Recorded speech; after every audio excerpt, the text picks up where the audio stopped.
This is Engadget. Here's what's happening in the world of technology.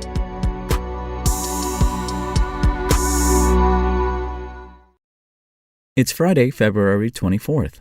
YouTube Music is moving into podcasts. YouTube proper hosts video versions of many podcasts, some of which accrue hundreds of thousands or even millions of views per episode. The audio service hasn't ventured into podcast territory just yet, but that's about to change. YouTube's podcast chief Kai Chuk announced at the HotPod Summit on Thursday.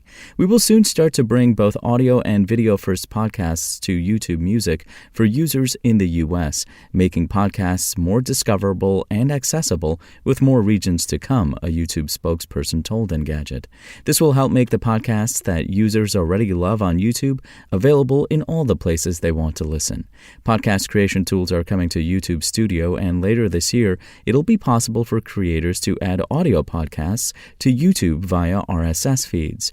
Podcast playlists will be eligible for current and upcoming podcast features on YouTube, such as eligibility for youtube.com/podcasts, podcast badging, and inclusion in the YouTube Music app, the spokesperson said. Background podcast listening will be available for free, according to TechCrunch. However, there will be ads unless you subscribe to YouTube Music. It also seems that users will be able to switch between video and audio versions of podcast episodes. At least for now, it doesn't seem that YouTube is planning to follow the likes of Spotify and Amazon by having exclusive and/or original podcasts.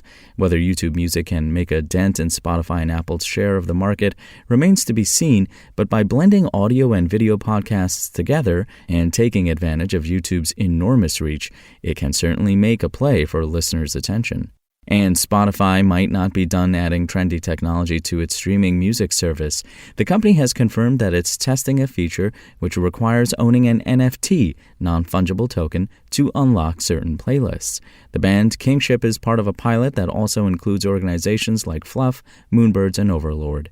The experiment appears to be limited to Android users in certain countries, although TechCrunch notes this isn't surprising when Apple limited NFT uses on iOS in October of last year. A Spotify spokesperson tells Engadget the company routinely conducts tests. Some lead to product improvements, while others only amount to important learnings, the representative says. The company isn't commenting on future plans for the NFT pilot. The service is holding its next Stream On event on March 8th, but there's no guarantee the feature will make an appearance. The firm is no stranger to the digital tokens.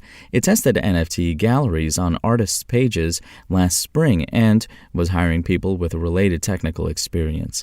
A move like this would help Spotify form partnerships where it could spur listening and sales of partners' NFTs by putting a tastemaker's music selections behind a paywall. The timing is unfortunate, however. Blockchain businesses like FTX and Coinbase are reeling from either fraud accusations or the continued crypto market downturn. Interest in NFTs has also cooled dramatically in the past year, in part because the assets frequently aren't selling well. Spotify is also cutting costs and recently said it would lay off 6% of its workforce. The company has less money to invest in experiments and would be entering a grim market. If you want to catch the latest tech news as it's happening, check out Engadget.com or tune in again every weekday.